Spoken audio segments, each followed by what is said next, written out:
하지만 이번 대책으로 실수요자들의 내 집 마련이 너무 어려워졌어요. 내년 초에 아마 대책이 한 번 더 나올 걸로 예상이 됩니다만 그 대책 역시 다주택자들보다는 실수요자들을 겨냥한 대책일 가능성이 상당히 큽니다. 한번 뭐 나와 보면 알겠지만, 자, 저도 부동산 가격이 언젠가는 떨어질 거라고 생각을 합니다. 떨어지겠죠. 저도 이렇게 많이 올라가는, 이렇게 지금 급격한 상승은 저 역시도 불안한 건 마찬가지입니다. 아니, 대한민국 국민들 중에 누가 부동산 가격이 이렇게 많이 뛰는데 좋아할 사람이 어디 있겠습니까? 하락할 겁니다. 언젠가는 하락하겠죠. 근데 언젠가는 막연한 기대 심리 때문에 여러분들이요, 피땀 흘려서 만들어 놓은 자산입니다. 관심을 가지셔야죠. 사실하는 게 아니라 관심을 좀 가지시라는 거야, 관심을. 자, 지금의 정책보다는요, 부동산 가격을 잡는 가장 확실한 정책은 저는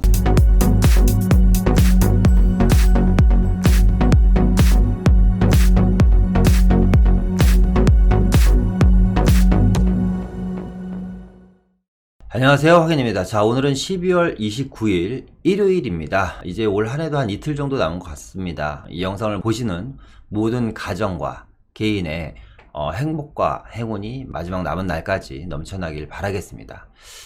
한 열흘 만에 영상을 올리는 것 같네요.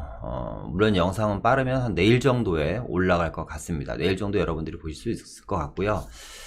자, 오늘 주제는요, 막연히 아직도 하락을 기다리시는 분들이 상당히 많아요. 그래서 그런 분들께 꼭 들려주고 싶은 이야기입니다. 물론 주택 구입 능력이 되시는 분들이어야겠고요. 막연한 하락을 기다리며 주택 구입을 못하시는 분들이나 아니면 아직도 막연한 하락을 막연하게 정말 기다리시는 분들에게 꼭 들려주고 싶은 메시지입니다.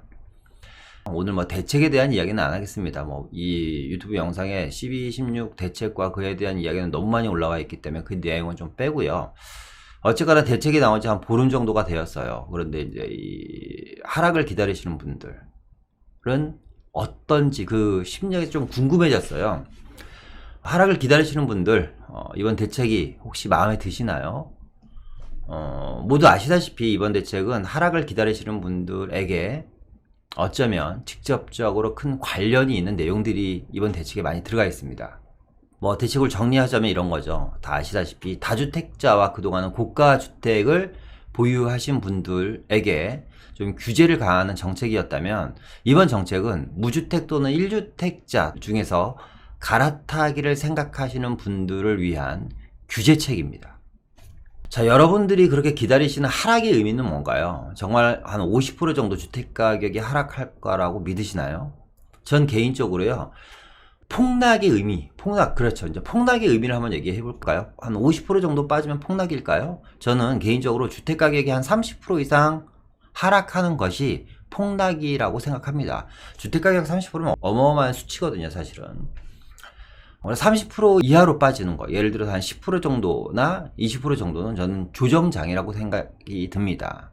그럼 어느 정도 하락이 되면, 그리고 여러분들이 생각하는 폭락 정도가 되면 주택을 구입할 의향이 있으신가요? 자, 한번 보겠습니다. 정부가 공식적으로 인정한 서울의 중위권 아파트 가격은 9억대입니다. 자, 현재 9억대 아파트들은요, 대부분 5억대 아파트들이 현재 9억대가 되었습니다. 자, 화면에서 보시는 것처럼요, 2016년도 11월 달에 5억 9,674만원 하던 중위권 아파트 가격이요, 2019년 11월 달에 8억 8천여만원 정도 됐습니다. 그러니까 약 몇 년이에요? 한 3년 정도 만에 2억 8천만원 정도가 상승을 했습니다. 보시는 것처럼요, 정부가 2016년도죠, 2016년도 인정한 중위권 아파트 가격은 6억대였습니다. 자, 6억대 아파트 가격들이 거의 한 약 3억 정도, 뭐 수치상으로는 2억 8천만 원이라고 하는데 한 2억 8천만 원 정도 어쨌거나 3년 동안 상승을 했습니다. 내 집을 마련하실 수 있는 능력이 되시는 분들 중에서 막연하게 하락을 기다리시는 분들, 자, 3년간 여러분들의 소득은 얼마나 증가하셨나요? 자, 한 3억대, 4억대 전세 사시는 분들 저는 마음속으로 상당히 안타까워요. 그런 분들 중에서 막연하게 기다리시는 분들이 계시단 말이죠. 나 자신에 대한, 그리고 우리 가정에 대한 미래에 대한 관심과 노력이 있었다면 분명 내 집 마련을 지금보다 쉽게 했을 것입니다. 하지만 이번 대책으로 실수요자들의 내 집 마련이 너무 어려워졌어요. 너무 촘촘해졌다라는 거죠. 내년 초에 아마 대책이 한 번 더 나올 걸로 예상이 됩니다만 그 대책 역시 다주택자들보다는 실수요자들을 겨냥한 대책일 가능성이 상당히 큽니다. 한번 뭐 나와 보면 알겠지만.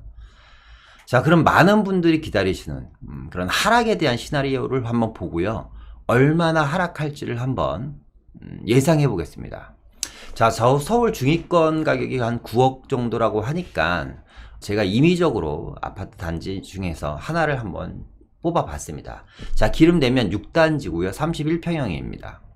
자, 2014년도에 기름 내면 6단지 31평형은 2014년도에 5억 정도의 가격이, 매매 가격이 형성되어 있었고요. 2014년도에 전세 가격은 1억 원이었습니다. 그러니까 갭이 1억이었죠. 그로부터 한 5년 정도가 흐른 거죠. 2019년도 매매 가격은 현재 9억 2천만 원입니다. 현재 전세 가격은 약 5억 원 정도입니다. 그러니까 갭이 한 4억 2천 되네요. 그러니까 4년 전에 전세를 끼고 1억 정도면 살 수 있었던 집이 아파트 가격이 지금 한 4억 2천 정도를 주셔야 됩니다. 그러니까 갭 차이가 벌써 4배 정도 늘었고요. 2014년도에요. 5억 정도 하는 매매 가격은 지금 9억 2천입니다. 역시 한 4억 정도 상승을 했습니다. 자, 이렇게 생각해 볼까요?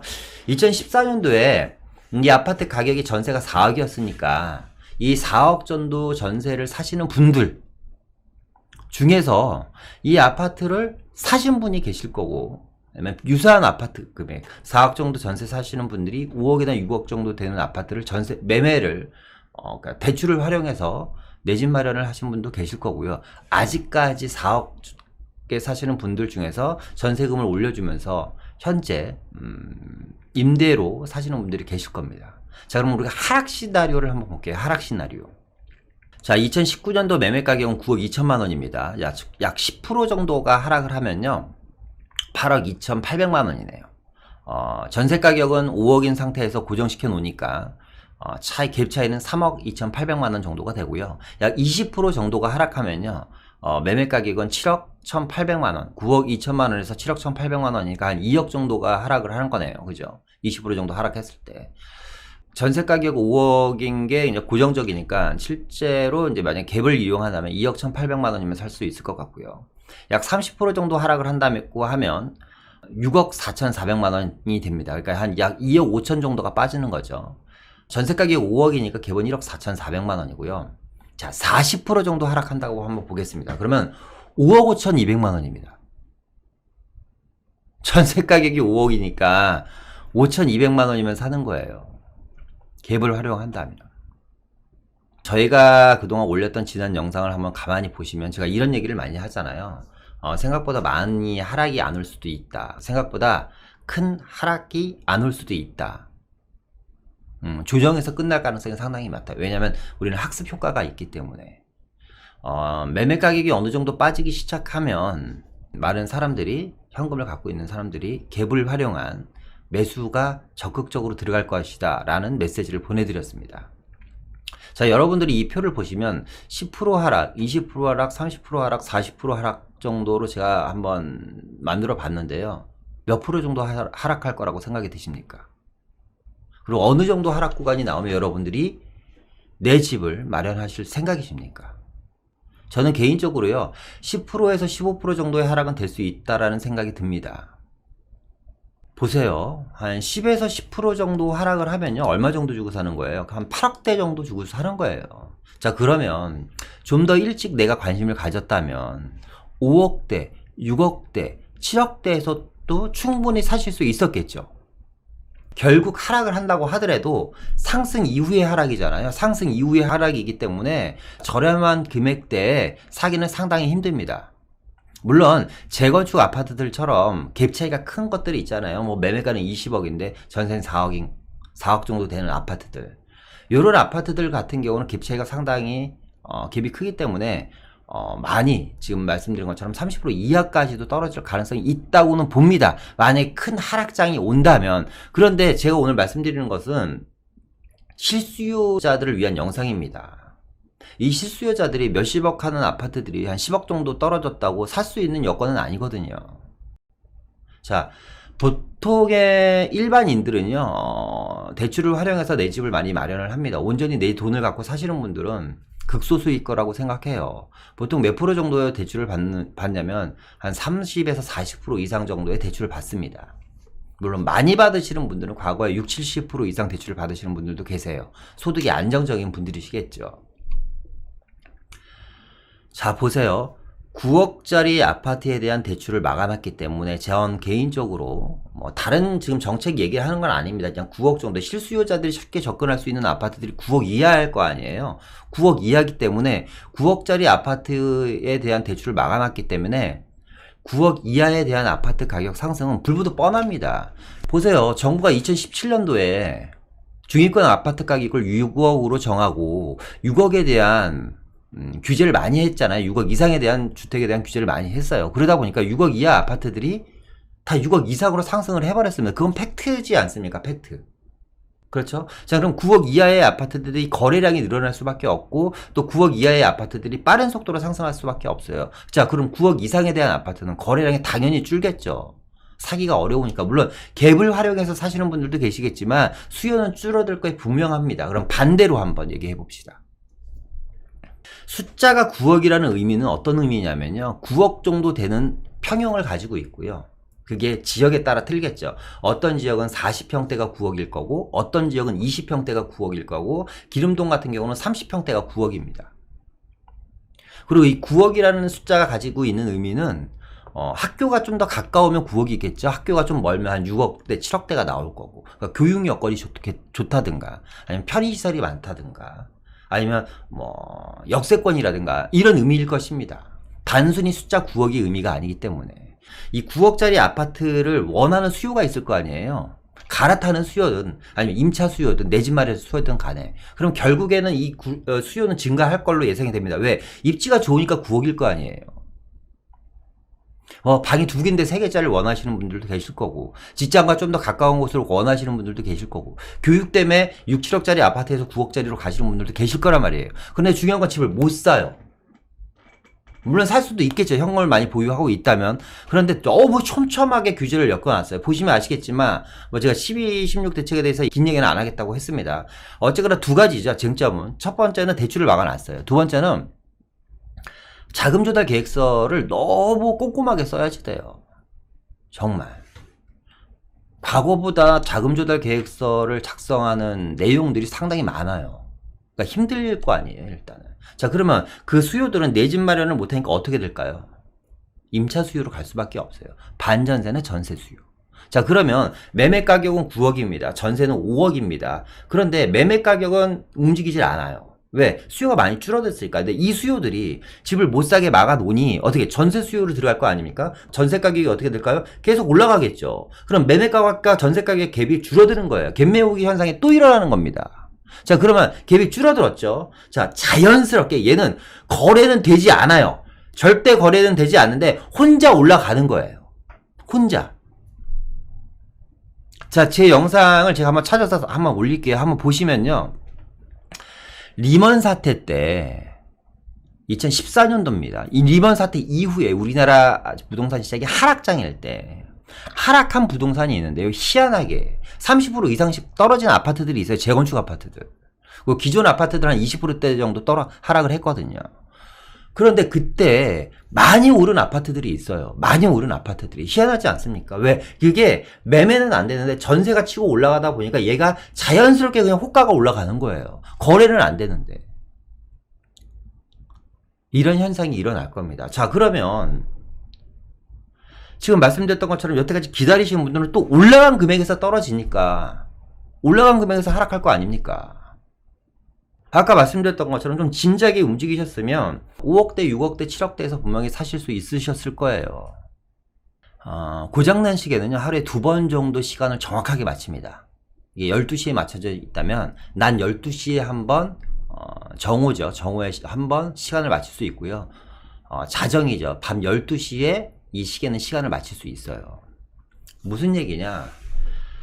그러니까 물론 저는 이제 하락론을 비판하는 건 아닙니다만 하락을 3년째 4년째 외치시는 분들이 계세요. 고장난 시계라는 거죠. 언젠간 맞히겠죠. 너무 막연하지 않아요? 하루에 2번 시간을 맞추는 시계를 보고 내가 그 시간에 맞춰서 스케줄을 잡는다는 게 자, 저도 부동산 가격이 언젠가는 떨어질 거라고 생각을 합니다. 떨어지겠죠. 저도 이렇게 많이 올라가는, 이렇게 지금 급격한 상승은 저 역시도 불안한 건 마찬가지입니다. 아니, 대한민국 국민들 중에 누가 부동산 가격이 이렇게 많이 뛰는데 좋아할 사람이 어디 있겠습니까? 하락할 겁니다. 언젠가는 하락하겠죠. 근데 언젠가라는 막연한 기대 심리 때문에 여러분들이요, 10년, 20년, 혹은 5년, 6년 동안 피땀 흘려서 만들어 놓은 자산입니다. 피땀 흘려서 만들어 놓은 자산이에요. 자, 보세요. 월세를 사시던, 전세를 사시던, 아니면 내 집이 있던 간에, 개인의 대부분의 자산의 7, 80%는 그 부동산 안에 들어가 있습니다. 월세 사시는 분들은 월세 사시는 대로, 그 보증금이, 월세 보증금이 그 개인의 한 7, 80%의 자산인 거예요. 매매도 마찬가지, 자가도 마찬가지고 전세도 마찬가지고. 얼마나 힘들게 자산을 형성해 놓으셨습니까? 그리고 그걸 부동산이라는 곳에 담가 놓으신 거예요. 부동산이라는 그릇에. 이렇게 힘든 자산을 너무 무책임하게 방관하고 있다라는 거죠, 저는. 그게 좀 아쉬운 거예요. 제가 영상을 찍고 저희는 댓글을 막아내지 않았습니다. 그러니까 댓글 중에서 이런 얘기를 하시는 분들이 계세요. 장사 좀 그만해라. 제가 무슨 장사를 합니까? 제가 멘탈이 강하고 사실 웬만한 댓글에는 흔들리지는 않거든요. 지금 이것도 지금 우스갯소리로 말씀드리는 거예요. 혹은 어떤 분들은 부동산 상승에 악의 축 이렇게까지 표현하시는 분들도 계세요. 제 영상을요, 자세히 한번 보세요. 구입하십시오. 이런 얘기가 아니잖아요. 관심을 가지시라는 메시지가 훨씬 더 많습니다. 관심을 가지셔야지 돼요. 아니, 4억짜리 전세 사신 분들이 아무런 관심을 가지지 않고 방관하셨어요. 근데 그 집값이 지금 9억, 10억이 돼버린 거예요. 기회가 있었잖아요. 노력을 하셨어야죠. 아쉽지 않습니까? 자, 보세요. 제 얘기대로 되는지 안 되는지. 자, 9억짜리 막아놨습니다. 거래 안 됩니다. 이 수요들이 전세 수요로 들어갈 겁니다. 전세 가격이 치고 올라가서 9억짜리 아파트 지금 갭이 4억 이상이 차이 나는데 갭이 확 줄어들 겁니다. 자, 전세 사시는 분들 전세 올리면서 또 기다리는 거예요. 전세 대출 받으셔야지 될 거 아니에요. 미리 내 집 마련 대출을 받지 그러셨어요. 아쉽잖아요, 이게. 자, 지난 영상에서 제가 이런 얘기 정말 많이 합니다. 정부가 어떻게 해주겠지라는 이런 망상을 버리셔야지 돼요. 누군가 어떻게 해주겠지. 누군가 내 인생을 누가 책임져 줍니까? 내가 움직여야지. 나의 미래는 내가 만들어가는 거예요. 자, 자금력이 있으신 분들 중에서 아직 주택 구입 못하신 분들께 드리는 결론입니다. 실수요자라면 바로 내 집 마련하세요. 기다리지 마세요. 자, 이유는 말씀드렸던 것처럼 9억 이하, 자, 실수요자들이 9억 넘는 아파트 사기는 저는 개인적으로 힘들다고 봅니다. 그러니까 9억대, 10억대 이하 아파트를 사실 거 아니에요. 6억대를 사든 5억대를 사든 이 친구들 계속 올라갈 겁니다. 앞으로 9억 이하짜리들은 보세요, 올라가는지 안 올라가는지. 그리고 말씀드렸던 것처럼 전세가 피가 마를 겁니다. 한 6개월 정도 예상합니다. 자, 지금부터 여러분 9억에서 15억대 구간에 있는 아파트들의 매매 가격 변동률 보지 마시고요. 인터넷으로 확인을 하시던 아니면 실제 부동산 탐방 하시던 오늘부터 이 친구들 9억에서 15억대 구간에 있는 아파트들의 전세 가격을 한번 관심을 가져보세요. 정말 빠른 시간 안에 소진이 될 거고 빠른 시간 안에 9억에서 15억대 구간에 있는 아파트들이요, 전세 가격이 급격한 상승이 이루어질 겁니다. 자, 그러면 정부는 또 규제를 들어가겠죠. 어떻게? 전세 가격 못 올리게 규제가 들어갈 겁니다. 모르겠습니다. 매매든 전세든 거래를 모든 것을 막아놓는 것이 과연 이 정책에 현재 부동산 시장에 어떤 영향을 미치는 건지, 얼마나 이제 도움이 될 건지 모르겠습니다. 자, 내 집 마련을 해야지 되는 이유 첫 번째는 말씀드렸던 것처럼 급격한 9억 이하의 아파트 가격 상승과 또 하나는 전세 가격 상승입니다. 전세 가격 상승은 또다시 갭 메우기를 진행을 할 거고요. 실수요자들은 못 사지만 현금을 갖고 계신 분들은 갭이 줄어드니까 이 아파트를 갭 차이를 이용해서 갭 투자를 하실 겁니다. 아마. 지금 4억 5천 하는 갭이 3억으로 줄어들고 2억으로 줄어들면 안 살까요? 그러면 얘가 그냥 올라가는 거예요. 실수요랑 전혀 상관없이. 자, 또 하나는 규제죠, 규제. 내 집을 마련해야 되는 이유 규제. 보시는 것처럼 현재 그동안은 아까 말씀드렸던 것처럼 다주택자들과 고가주택자들을 위한 규제였다면 지금은 실수요자와 1주택자 갈아타기들에게 규제의 화살이 돌아간 겁니다. 자, 내년 아마 초에 규제가 또 나올 거예요. 이 규제는 불보듯 뻔합니다. 자, 첫 번째 보십시오. 세금을 건드릴 수는 이제 없어요. 왜? 이미 세금은요, 최대치로 다 올려놨어요. 자, 보세요. 거래세 올라갔잖아요. 거래세랑 보유세 둘 다 이미 손을 봤기 때문에 올릴 수 있는 최대치로 다 올려놨기 때문에 더 이상 조세 정책으로는 집값을 막기 힘들 겁니다. 만약에 이 정책 이후에도 집값이 상승을 한다면, 자, 그러면 뭘 할 수 있을까요? 원청적으로 거래를 못하게 하는 방법이에요. 뭐 여러 가지 각종 제도를 만들어 놓겠죠. 집을 살려면 아주 힘들게 그리고 아주 어렵게 제도를 만들어 놓을 겁니다. 그거는 비단 다주택자들 뿐만 아니라 무주택이나 1주택 소유자들에게도 똑같이 적용이 될 거고요. 자, 현재까지의 부동산 시장은 서울 위주 그리고 서울 중에서도 인기 지역 위주의 상승이었습니다. 근데 보세요. 어떤 일이 벌어지고 있는지. 자, 2026년부터는요, 내년이죠. 이제 이틀, 3일 남았습니다. 내년 이후부터. 물론 이제 4월 달에 총선이 분수령이 되긴 하겠지만, 전반적인 흐름은 2020년부터 서울 외곽 및 수도권 지역으로 전방위적인 상승이 이루어질 것입니다. 수도권 및 그리고 비규제 지역에 신축 아파트 위주의 상승이 뭐 너무 당연하죠. 이루어질 것입니다. 요즘 뭐 말도 안 되게 상승되는 지역이 너무 많아요. 자, 얼마 전에 청주 아이파크 4단지 1순위 청약 경쟁률이요 89대 1이었대요. 89대 1. 한 100여 가구 모집에 9,500명, 9,600명 정도가 몰렸다고 합니다. 말이 됩니까 이게? 최근 단기 상승 지역들이 상당히 많이 나오고 있잖아요. 이런 지역은 일단은 하셔야지 되는데, 문제는 뭐냐면, 자, 내가 조심하는 거랑 상관없이 그냥 가격이 올라버리는 거예요. 단기 상승 지역은 다시 한번 말씀드리지만 접근하시면 안 됩니다. 절대 접근하시면 안 돼요. 이런 지역들은. 자, 그럼 이런 단기 상승 지역, 자, 청주에 대해서 한번 얘기를 해보겠습니다. 청주뿐만 아니라 뭐 많잖아요. 지금 부산, 광주, 대구 뭐 얘기할 것도 없어요. 서울 수도권 외곽 지역까지 합해서. 자, 누가 피해를 보는 겁니까? 그 지역에서 실수요를 생각하시는 분들이 피해를 보는 거예요, 이게. 저는 뭐 부동산 가격 상승을 부추기거나 뭐 선동하는 것은 아닙니다. 아까 앞서 말씀드렸듯이 부동산 가격 상승을 좋아할 국민이 몇 명이나 되겠습니다. 얼마나 될까요? 다시 한번 말씀드리지만 그냥 본인들이 힘들게 모은 자산을 그냥 무방비 상태로 버려놓는 것이 너무 안타까워요. 부동산에 관심을 가지시라는 거예요. 모든 개인의 자산, 모든 개인 자산의 7, 80%는 부동산에 귀속되어 있잖아요. 그 형태가 무엇이든 간에. 자, 모든 개인은요, 누구나 한 번은 반드시 부동산과 연을 맺게 되어 있어요. 그러니까 누구나 한 번은 반드시 어떻게든지 부동산 계약을 하게 되어 있습니다. 매매든, 그거 전세든, 월세 계약이든 간에. 살면서 죽을 때까지 한 번은 안 할 수가 없잖아요. 그죠? 그만큼 우리 인생과 우리 삶과 필수적이고 밀접한 관계를 갖고 있는 것이 바로 부동산이라는 상품이에요. 그리고 내 자산에, 다시 말씀드리지만 계속 강조해서 말씀드리는 거예요. 7, 80%가 이 부동산에 귀속되어 있어요. 열심히 모으신 여러분들의 자산이. 그런데 무방비하게 누군가의 말을 듣고 방치하신다라는 거는 너무 무책임하지 않습니까? 여러분들의 그동안 노력에 대한 대가에 무책임하신 거예요. 그리고 여러분 자신의 또 무책임하신 거예요. 관심을 가지셔야죠.